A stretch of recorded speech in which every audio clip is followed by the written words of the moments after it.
साहेबांचं स्वागत करूया, अनाथांच्या नाथाचं स्वागत करूया. धन्यवाद. छत्रपती शिवाजी महाराज की जय. भवानी.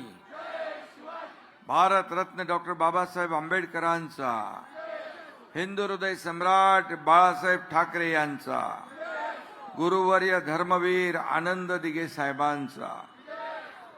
आजच्या या सभेला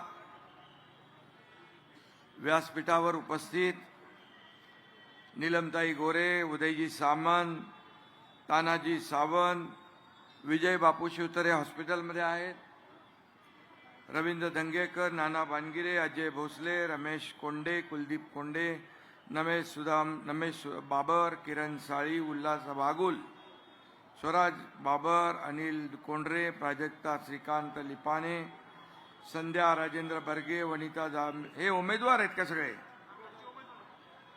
हे सर्व उमेदवार आहेत.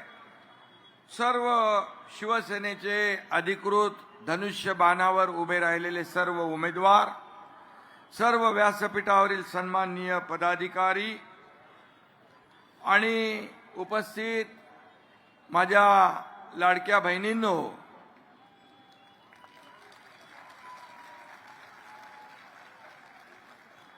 आणि लाडक्या भावांनो,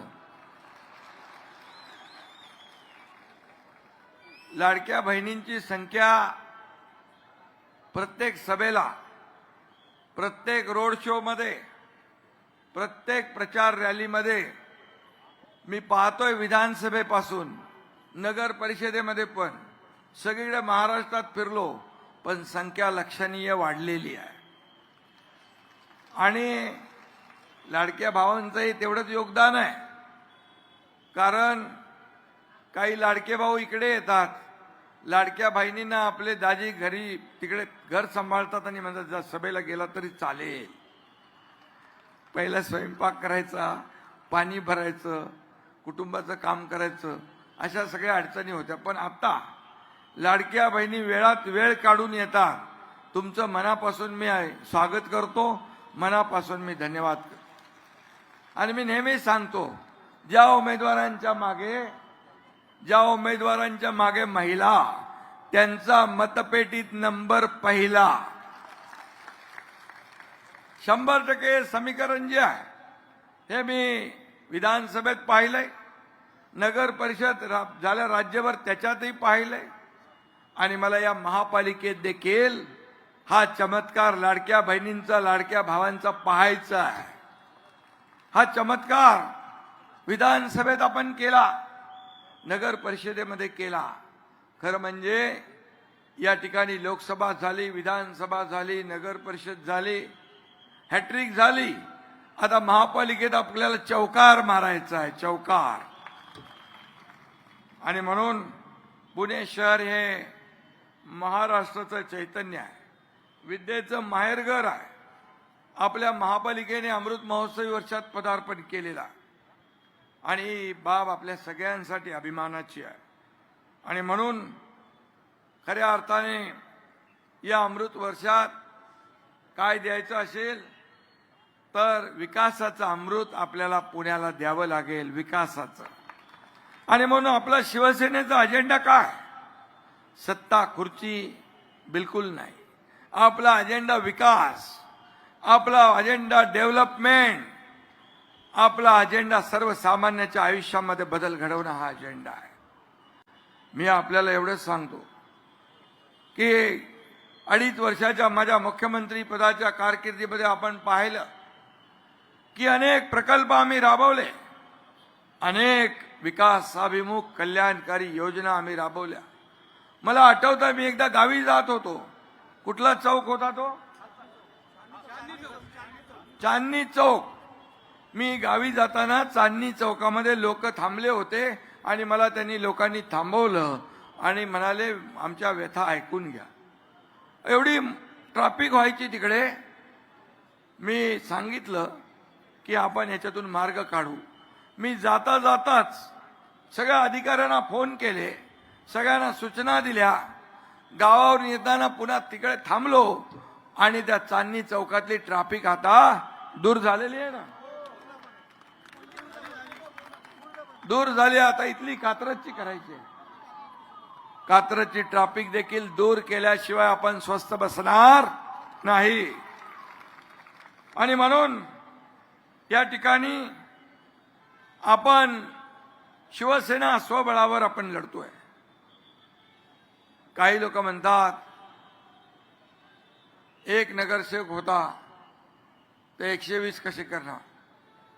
तर मी सांगतो, मी विधानसभेच्या पहिल्या भाषणात सांगितलं होतं की आम्ही या विधानसभेत 200 पार करून दाखवणार. तर 232 आणून दाखवले. ते इथं छोटी गोष्ट आहे. मी डॉक्टर नसलो तर ऑपरेशन करतो. कोणाला गोळी, इंजेक्शन, सर्जरी मला सगळं माहित आहे. आणि त्यामुळे काय करायचं हे शेवटी जनता ठरवत असते.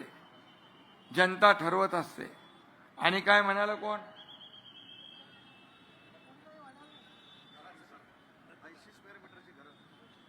आणि मी आपल्याला एवढंच सांगतो, एकनाथ शिंदे बोलतो ते करतो. माझ्या लाडक्या बहिणी इथं साक्षीदार आहे. मी मुख्यमंत्री असताना लाडकी बहीण योजना सुरू केली. मी गरिबी पाहिली आहे. मी शेतकऱ्याचा मुलगा आहे. आणि म्हणून मी ठरवलं, जेव्हा माझ्या हातात सत्ता येईल, माझ्या लाडक्या माता भगिनींसाठी, माझ्या भावांसाठी मला काही ना काही करायचं आहे. आणि त्यातूनच लाडक्या बहीण योजनेचा जन्म झाला. अनेक लोकांनी त्याला विरोध केला. अनेक लोक कोर्टात गेली. पण तुमचा एकनाथ शिंदे खमक्या भाऊ तिथे बसला होता. त्यामुळे लाडकी बहीण योजना सुरू झाली. आणि मी सांगतो, कोणी माईकाला आला तरी लाडकी बहीण योजना कधीही बंद होणार नाही. हा शब्द आहे तुमच्या भावाचा. Commitment, commitment. एक बार जो मैंने कमिटमेंट कर दी तो फिर मैं खुद की भी नहीं सुनता. हे माझा स्वभाव आहे. एक तर कमिटमेंट करायची नाही. बाळासाहेब सांगायचे, आश्वासन देताना 10 नाही 100 वेळा विचार करा, पण दिल्यानंतर माघार नाही.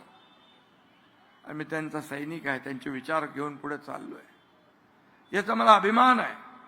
आणि म्हणून शिवसेनेला एकटी लढते म्हणून कोणी हलक्यात घेऊ नका. शिवसेनेला हलक्यात घेऊ नका. शिवसेना ही बाळासाहेबांच्या विचारांची आहे, हिंदुत्वाच्या विचाराची आहे. एक महाराष्ट्र, एक शिवसेनेचा धनुष्यबाण हे महाराष्ट्राचा स्वाभिमान आहे. आणि म्हणून आमची आन बान शान, आमची निशाणी आहे धनुष्यबाण. आणि म्हणून शिवसेनेचा धनुष्यबाण या ठिकाणी जलवा दाखवणार, या ठिकाणी भगवा फडकवणार. इलाका किसका भी हो, धमाका हम ही करेंगे, आपल्याला मी सांगतो. आणि म्हणून कुणी कुणाला कमजोर समजू नये. शेवटी ही जनता जनार्दन सगळं सर्वस्व असते. काही लोक स्वतःला मालक समजतात, मतदारांना नोकर समजतात. पण तुम्ही मालक आहात, आम्ही तुमचे सेवक आहोत. तुम्ही जर ठरवलं तर कुणाला वरती उचलता, ठरवलं तर असं आपटता की परत उठत नाही. त्यामुळे या ठिकाणी माझ्या लाडक्या बहिणी भावांना मी पुन्हा एकदा मनापासून धन्यवाद देतो. आणि लोक म्हणतात पुन्हा तिथं काय उन, पण आता मी सांगतो, पुन्हा तिथं शिवसेना उन आता ती तुम्हाला उन भरून काढायचं आहे. तुम्हाला जी कमतरता आहे ती भरून काढायची आहे. आणि या कात्रजच्या रहिवाशांनी एकदा ठरवलं तर ठरवलं ते करतील. शिवसेना प्लस करून आपल्याला इथं बेरजेचं राजकारण करायचं आहे. काल नाना कुठं गेला? इकडे आहे प्रमोद नाना. भानगीवर दगडफेक झाली. आमच्या उमेदवार सारिकाताई पवार यांना पण दुखापत झाली का? असलं डरपोक राजकारण करू नका. असल्याने शिवसेनेचे वाघ घाबरणार नाहीत. हे बाळासाहेबांचे वाघ आहेत, शिवसेनेचे वाघ आहेत. आणि या डरपोक धमक्यांना घाबरणारे आमचे शिवसैनिक नाही. आणि या अशा शिवसैनिकांनी आम्ही छातीवर वार घेतलेले आहे, छातीचा कोट केलेला आहे. तुम लढो हम कपडा संभालते वाले शिवसेना आमची नाही. कार्यकर्त्याच्या पुढे जाऊन छातीचा कोट करून पुढे जाणारे नेते आणि पदाधिकारी आणि कार्यकर्ते आमचे आहेत. कार्यकर्त्यांना वाऱ्यावर सोडणारी ही शिवसेना नाही. नगर परिषदेच्या निवडणुकीमध्ये बघितलं, महाविकास आघाडी कुठंच दिसत नव्हती. कार्यकर्त्यांना राम भरोसे सोडून दिलं होतं, त्यांनी पराभव स्वीकारला होता. पण कार्यकर्त्यांच्या मागे उभं राहण्याचं काम हा एकनाथ शिंदे केल्याशिवाय राहणार नाही, हा शब्द मी आपल्याला देतो. शिवसेना हा कार्यकर्त्यांचा पक्ष आहे. इथं कोणी मालक नाही, नोकर नाही, आपण सर्व सहकारी आहोत. मी मुख्यमंत्री होतो तेव्हाही मी कार्यकर्ता म्हणून काम केलं. मी स्वतःला कॉमन मॅन समजायचो. मी आजही कार्यकर्ता म्हणून काम करतो, उद्याही कार्यकर्ता म्हणूनच काम करणार. शेवटी कोणी मंत्री, मुख्यमंत्री, उपमुख्यमंत्री, खासदार, आमदार, महापौर, नगरसेवक यांच्या डोक्यात कधी नेता बनल्याची हवा जाता कामा नये. त्यांनी कार्यकर्ता म्हणूनच राहिलं पाहिजे. त्याचे पाय जमिनीवरच असले पाहिजे, तरच कार्यकर्त्याची नाळ अधिक मजबूत होते, नाही तर कार्यकर्त्याची नाळ तुटत जाते. सर्वसामान्य माणसाची नाळ तुटत जाते. आणि म्हणून मी नेहमी सांगतो, कार्यकर्ता बनून, जमिनीवरचा कार्यकर्ता बनून काम करा. या सर्व कार्यकर्त्यांच्या जीवावर ही सर्व मंडळी, ही निवडणूक कार्यकर्त्यांची आहे. आणि म्हणून कार्यकर्तेच आपल्याला जिंकून देत असतात. निवडणुकीमध्ये हेच आपला हा बॅकबोन असतो. पार्टीचा कणा कार्यकर्ता असतो, गटप्रमुख असतो, बूथ प्रमुख असतो, शिवसैनिक असतो. त्याला जपलं पाहिजे, त्याला वाढवलं पाहिजे, त्याच्या संकटात धावून गेलं पाहिजे. त्याची एवढीच अपेक्षा असते नेत्याकडून. आणि म्हणून तेवढं आपण सांभाळलं, हा कार्यकर्ता आपल्यासाठी वाटेल ते करण्याची तयारी असते. जीवाची पर्वा करत नाही, जीवाची बाजी लावण्याचं काम तो करत असतो. आणि म्हणून कार्यकर्ता मोठा झाला पाहिजे, कार्यकर्त्याला मान सन्मान मिळाला पाहिजे. माझ्या लाडक्या बहिणींना बघा, आता मान सन्मान मिळालाय. त्या आत्मनिर्भर झाल्या, स्वतःच्या सहीने पैसे काढण्याचा अधिकार त्यांना मिळालाय. आणखी एक आम्ही निर्णय घेतला. आपलं पहिलं नावाच्या पुढे वडिलांचं नाव होतं. आता आपल्या नावाच्या पुढे पहिलं आईचं नाव, नंतर वडिलांचं नाव. हा देखील ऐतिहासिक निर्णय आपण आपल्या सरकारने घेतला. अनेक निर्णय घेतले. एसटी मध्ये 50% सवलत, मुलींना उच्च शिक्षण मोफत देण्याचा निर्णय, किती निर्णय घेतले, अनेक निर्णय घेतले. शेतकऱ्यांसाठी निर्णय घेतले, व ज्येष्ठांसाठी निर्णय घेतले, युवकांसाठी निर्णय घेतले. आणि म्हणून लोकाभिमुख कल्याणकारी योजना करणारं हे आमचं सरकार. आणि माझ्याकडे तरी आज नगरविकास मंत्री म्हणून मी आहे, गृहनिर्माण मंत्री मी आहे. कोणीतरी इथं आश्वासन दिलेलं आहे, 500 फुटाच्या घरात खालच्या घरांचं टॅक्स काय कमी करणार, म्हणून माफ करणार म्हणून संकल्प केला. संकल्प काय करायचा मी आपल्याला सांगतो. नगर विकास विभागाच्या अखत्यारीतला तो प्रश्न आहे. गोर गरिबांचं, छोट्या घर मालकांचं, छोट्या घरांचं टॅक्स हा माफ करून टाकू आपण. अरे बघतो करतो वगैरे काय नाही माझ्या डिक्शनरीत शब्द, कारण माझ्याकडे नाही. No reason on the spot decision, फटकन करून मोकळं आहे.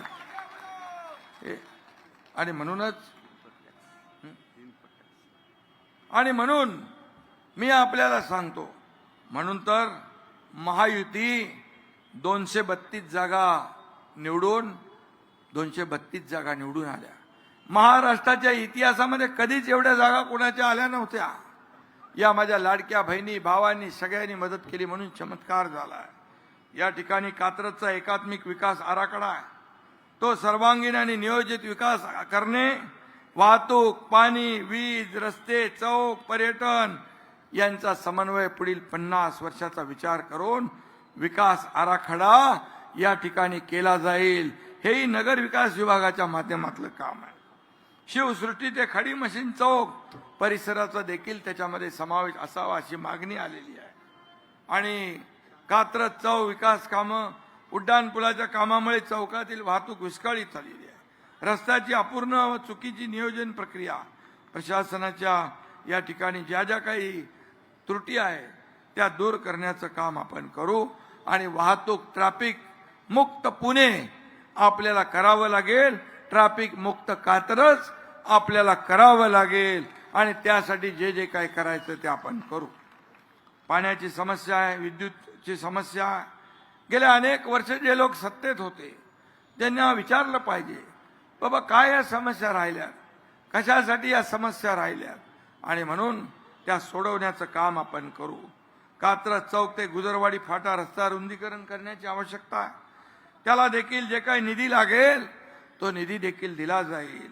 आणि म्हणून 3 पट टॅक्स, गुंठेवारी कायदा, कात्रज भागातील ग्रामपंचायत गावांवर 3 पट टॅक्स लावायला लागतो. 3 पट, 3 पट कशासाठी? शास्तीकर. मी आपल्याला सांगतो, मूलभूत सोयी सुविधा नसताना जादा कर आकारणी होते. हा अन्याय आहे, तो दूर करा अशी मागणी आहे. मी आपल्याला सांगतो, ही शास्ती इतर शहरांमध्ये आपण जशी रद्द केली तशी या शहरात देखील शास्ती रद्द केली जाईल. नगर विकास विभागाच्या माध्यमातून जे जे काय आपल्याला करता येईल ते आपण करू. या ठिकाणी काय शिवकालीन निसर्गरम्य पर्यटन स्थळाची आवश्यकता आहे. क्रीडांगण, ई लर्निंग स्कूल, शासकीय रुग्णालयासाठी निधी, या ठिकाणी जांभूळवाडी तलाव सुशोभीकरण, जॉगिंग ट्रॅक, या ठिकाणी क्लस्टर योजना, हे सारे योजना पुण्यामध्ये मोठ्या प्रमाणावर झोपडपट्ट्या आहेत. आणि एसआरए आणि म्हाडा हे गृहनिर्माण विभागाकडे आहे. मी रमेश आपल्याला सांगतो, त्याचा मंत्री मीच आहे. त्यामुळे हे सगळे प्रश्न सुटले जातील, सोडवले जातील हा शब्द मी आपल्याला देतो. आणि म्हणून या ठिकाणी कुठल्याही परिस्थितीमध्ये आपल्याला जे जे करायचं ते आपण करू.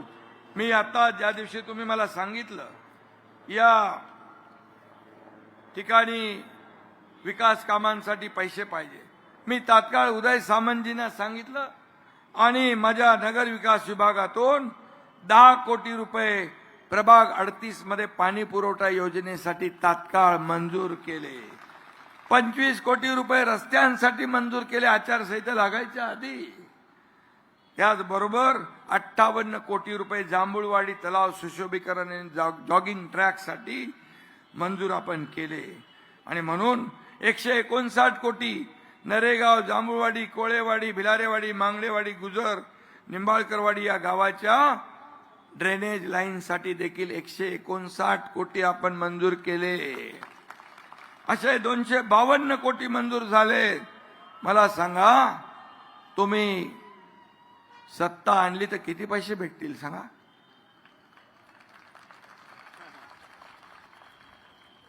एकही काम तुमचं शिल्लक राहणार नाही.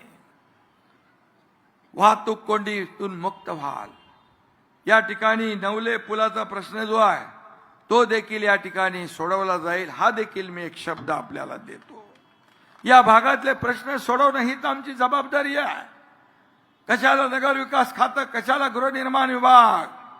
हे लोकांना न्याय देण्यासाठी एसआरए आणि म्हाडाच्या माध्यमातून, क्लस्टरच्या माध्यमातून घरांचं स्वप्न पूर्ण करण्याचं काम एकनाथ शिंदे केल्याशिवाय राहणार नाही. हा देखील शब्द मी आपल्याला देतो.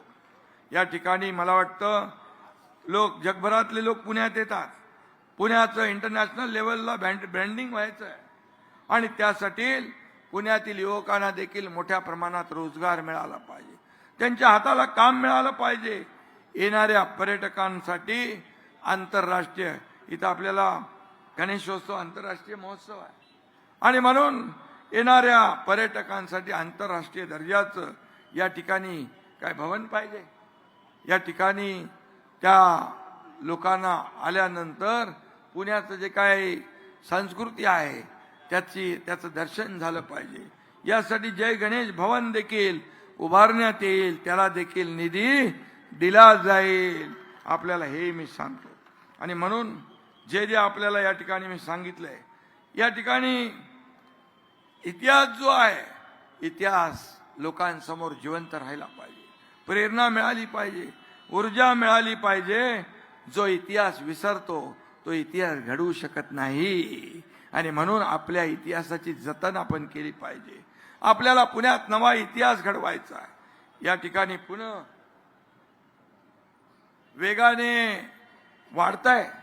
वेगाने वाढतंय आणि त्यासाठी सोयी सुविधा देण्याचं काम आपल्याला करावंच लागेल.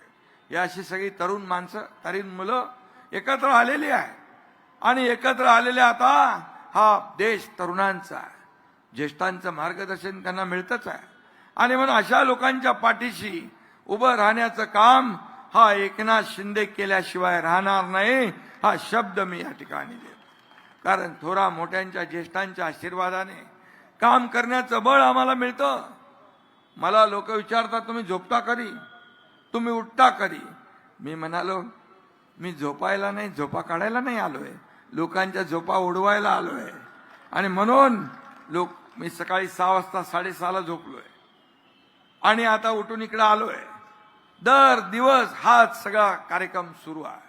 आणि म्हणून मी आपल्याला सांगतो, एक सर्वसामान्य कुटुंबातला शेतकऱ्याचा मुलगा मुख्यमंत्री होतो हे काही लोकांना अजून पचनीच पडत नाही. किती द्वेष, मत्सर, पोटदुखी का सर्वसामान्य कार्यकर्ता मुख्यमंत्री होऊ नये. म्हणून मी सर्वसामान्य कार्यकर्ता मुख्यमंत्री झाल्यानंतर एवढे निर्णय घेतले सर्व थरातल्या लोकांसाठी घेतले. याचा मला अभिमान, याचा मला आनंद आहे. मला आनंद याचाही आहे 200 या मुख्यमंत्री सहायता निधीतून 2.5 वर्षात आधीच्या मुख्यमंत्र्यांनी 3 कोटी खर्च केले. या तुमच्या एकनाथ शिंदेने 460 कोटी रुपये या मुख्यमंत्री सहायता निधीतून लोकांना दिले. हजारो लोकांचे प्राण वाचवले. हे कुणाचे पैसे आहे? हे जनतेचे पैसे आहे. हे जनतेसाठीच खर्च झाले पाहिजे. ह्याच्यावर आपला अधिकार नाही. आणि म्हणून या ठिकाणी मी आपल्याला एवढंच सांगतो, जास्त काही सांगत नाही, पण मी आपल्याला एवढंच सांगेन की या ठिकाणी पुनर्विकासाचे प्रश्न असतील, रस्त्याचे प्रश्न असतील, पिण्याच्या पाण्याचे प्रश्न असतील, वाहतूक कोंडीचे प्रश्न असतील, डम्पिंग ग्राउंडचा प्रश्न असेल, या सगळ्या प्रश्नांना या ठिकाणी वाचा फोडली जाईल आणि ते सोडवले जातील. आणि म्हणूनच एक नवे चैतन्य, कोणाला वाटलं नव्हतं एवढे उमेदवार उभे राहतील, हो त्यांना वाटलं काय. पण आता काही लोक म्हणायचे शिवसेना ठाण्यापुरती मर्यादित आहे, पण नगर परिषदेमध्ये या महाराष्ट्रातल्या जनतेने दाखवलं शिवसेना चांदा ते बांधापर्यंत आहे. शिवसेना चांदा ते बांधा, 70 नगराध्यक्ष, 1400 नगरसेवक आपले निवडून आले. विधानसभेत 80 लढून 60 जागा आपण जिंकलो. शिवसेना आता घराघरात गेली आहे, गावागावात गेली आहे. बाळासाहेबांचे विचार आपण पुढे घेऊन चाललोय. विकासाचा अजेंडा आपला आहे, खुर्ची सत्तेचा नाही, विकासाचा आहे. आणि म्हणून इथं उद्योग मंत्री पण आहे. इकडे काय तुम्हाला काय त्यांच्या माध्यमातून काय स्मॉल एमआयडीसी तुम्ही जागा द्या, तुम्हाला स्मॉल काय, मध्यम काय, मोठी काय, एमआयडीसी ताबडतोब. 23 गावं इन्व्हॉल्व्ह झाल्यामुळे त्याला छोटे कारखाने पाहिजे. छोटे काय मागता, मोठं मागा ना. या कात्रजच्या लोकांना हाताला काम मिळालं पाहिजे. आणि मी आपल्याला सांगतो, मी आपल्याला विनंती करतो, अतिवृष्टी पुरामुळे अनेक सोसायट्यांचा लेक टाउन ते केके मार्केट पर्यंत नुकसान झालेलं आहे. ते त्यांना आपल्याला दुरुस्त करून द्यायचं आहे. रस्त्याचं आहे, ड्रेनेजचं, ओढ्यातल्या ना, त्याचं देखील आपण जो काय मार्ग काढायचा तो काढू. आणि मी आपल्याला एवढंच सांगतो, काही लोक म्हणतात शिवसेनेची पाटी कोरी आहे, पण कोऱ्या पाटीवरच विकासाची अक्षरे लिहिली जातात. आणि म्हणून या कोऱ्या पाटीवर एवढं भरभरून मतदान करा. शिवसेना एकटी असली तरी सर्वांना पुरून उरणारी आहे, हे लक्षात ठेवा. आणि म्हणून 15 जानेवारीला धनुष्यबाणासमोरचं बटन दाबून शिवसेनेच्या सर्वच्या सर्व उमेदवारांना भरघोस मतांनी विजयी करा. शिवसेनेचे उमेदवार या निवडणुकीमध्ये इतिहास घडवतील असा विश्वास व्यक्त करतो. आणि बाकी सगळं माझ्यावर सोडा. हा दिलेला शब्द पाळणारा एकनाथ शिंदे आहे. जे जे बोललाय ते करून दाखवलंय, जे होणार नाही ते बोलत नाही. पण काही गोष्टी ज्या बोललोय त्या मी केल्या, आणि जे जे आहे या ठिकाणी आज मी बोललोय ते केल्याशिवाय एकनाथ शिंदे स्वस्थ बसणार नाही. हा शब्द मी तुम्हाला देतो. तुम्ही या विकासाच्या साठी मतदान करा. 15 तारखेची निवडणूक फक्त महापालिकेची निवडणूक म्हणून बघू नका. तुमच्या या कात्रजच्या भविष्याचा फैसला करणारी निवडणूक आहे. कात्रजच्या भविष्याचा फैसला करणारी निवडणूक आहे. तुमच्या मुलाबाळांच्या आयुष्याच्या भविष्याच्या खऱ्या अर्थाने भविष्याचा प्रश्न आहे. आणि म्हणून मी आपल्या सगळ्यांना विनंती करतोय की आपण 15 जानेवारीला कुठेही न चुकता सकाळी उठून धनुष्यबाणासमोरचं बटन दाबून या ठिकाणी शिवसेनेच्या सर्वच्या सर्व लोकांना विजयी करा. आणि 16 तारखेला विजयाचे फटाके आणि गुलाल उधळायला एकत्र या. जय हिंद, जय महाराष्ट्र.